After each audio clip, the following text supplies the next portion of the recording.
Sa video na to, i-house tour natin ang isa sa pinaka-affordable na 3-story townhouse with roof deck here in Manila, especially Sampaloc. So huwag natin papatagalin pa, let's start the house tour. So pagpasok mo from your main gate is your one-car garage. Kasya dito ang SUV actually, pero medyo masikip tayo, pero goods na goods pa rin. So accessible pa rin yung pinaka-main door natin maski maglagay tayo dito ng SUV. So this is your SUV, so partially covered lang siya. So nauulan na naaarawan yung hood natin. So dito yung ating pinaka-main door, so pasok na tayo. So mapapansin nyo rin wala pa tayong tiles dito sa ating garahe. So if ever may choice tayo kung anong gusto natin ilagay dito na tiles sa ating garahe. Okay? Tara! So, pagpasok mo from your main door is yung ating main living space. So, dito yung ating living area. May cove ceiling design tayo, sabay modern ceiling lamp dyan. Sabay may set of windows tayo dito na malaki, which opens up dun sa ating garahe. So, kita mo rin yung garahe natin. And then, yung main door natin is made of parang solid plastic na rin. Okay? So, dito yung inyong magiging living area. Sabay on this side is yung ating dining area and yung ating single wall kitchen layout. So dito sa ating dining area, kasyang-kasya dito ang 4-seater na dining table set. And meron na rin tayo dito ang console table on this side. May cove lighting, sabay pendant lights, sabay may mga pin lights tayo dito. Okay, so naglagay na rin sila dito ng vertical metal slats. Dito yung inyong magiging fridge dito sa spot na to. Sabay may single wall na layout kitchen tayo. So granite countertop. Sabay modular cabinets dito na may gray na matte finish. Ayan.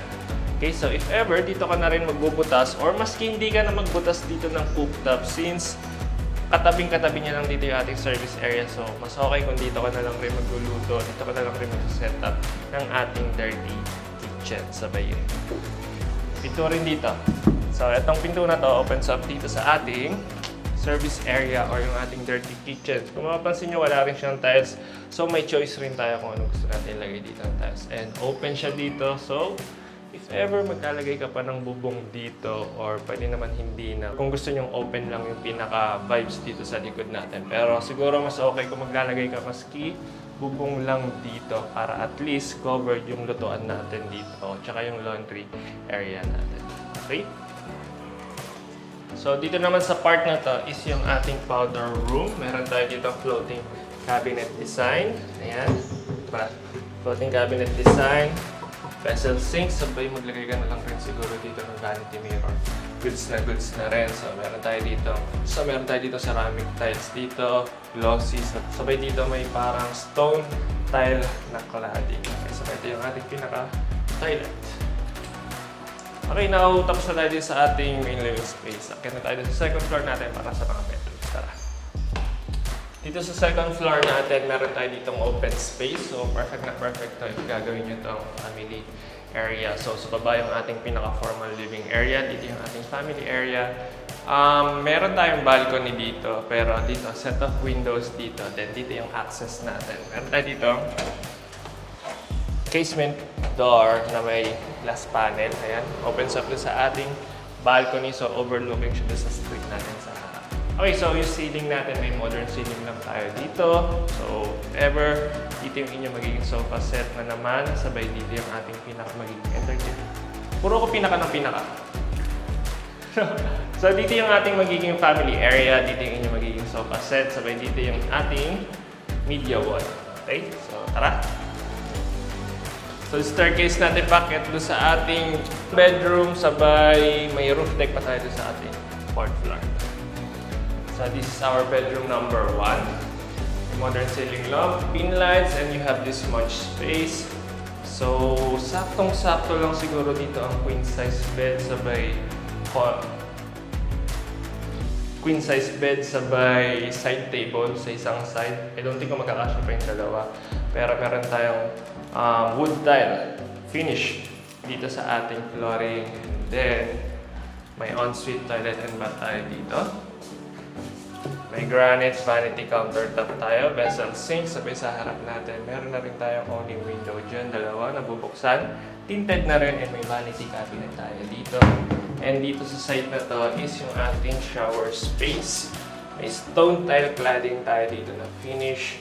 And then, pati dito sa ating pinaka-toilet. Okay. Nakaproceed na tayo dun sa ating 3rd floor. Okay, so may space ka pa pala dito sa ilalim ng ating staircase. So, pwede mo itong gawing cabinet. So, meron tayo dito tubular sa ating handrails and tempered glass. So, may solid wood planks dito sa ating pinaka-terrace. Let's go! Okay, so dito sa third floor natin, meron tayong dalawang bedrooms. So, all in all, meron tayong 3 bedrooms. Dito muna tayo sa harap. So, ito yung ating bedroom number 2. Sakto lang yung space, apply ilaw.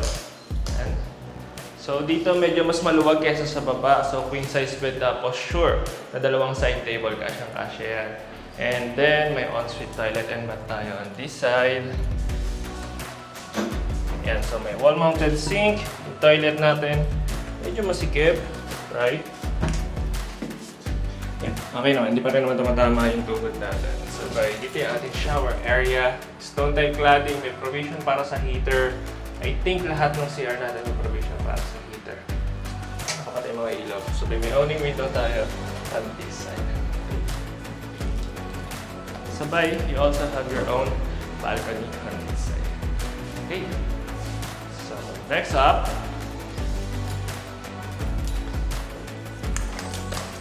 so dito, almost the same dun sa baba natin. You have this much space. May cove ceiling design tayo dito sa gilid. Pero wala pa siyang LED strips. Flooring natin is wood-like tile design. And may ensuite toilet and bath tayo dito. May vessel sink, granite vanity countertop, vanity cabinet. Sabay black yung faucet natin. Sabay dalawang owning window. And yung shower area natin dito. Same na same lang ng style dun sa baba. Sabay dito yung pinaka-toilet natin. So now, okay na tayo sa 4th floor natin. Meron tayo doon parang mini roof deck.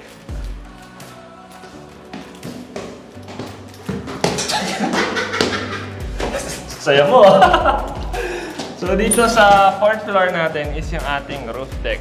So medyo mataas yung mga walls natin. So hindi masyado kita yung mga views. Ayan. So at least may space ka pa rin dito. So pwede ka dito mag-ihaw. Or if gusto mong tumabay, pwede rin dito. Pero mostly ito yung magiging sampayan ninyo. Ayan. So hanggang dito, yung roof deck natin. Extending hanggang dito. And may sarili ring toilet and bath. Ayan. Ayan. Okay. So, perfect na perfect to if gusto nyo rin ng mag-chill, mag-inuman dito sa taas. Pwede itong sit. Okay guys, so if nagustuhan mo yung video nito, you can send us a message on our Facebook page at Right House TV or dito sa contact number namin dyan. Pwede nyo rin kontakin sa aming WhatsApp and sa Viber. Same number net. Okay, so my name is Jello. Thank you for watching. See you on the next one. Bye-bye.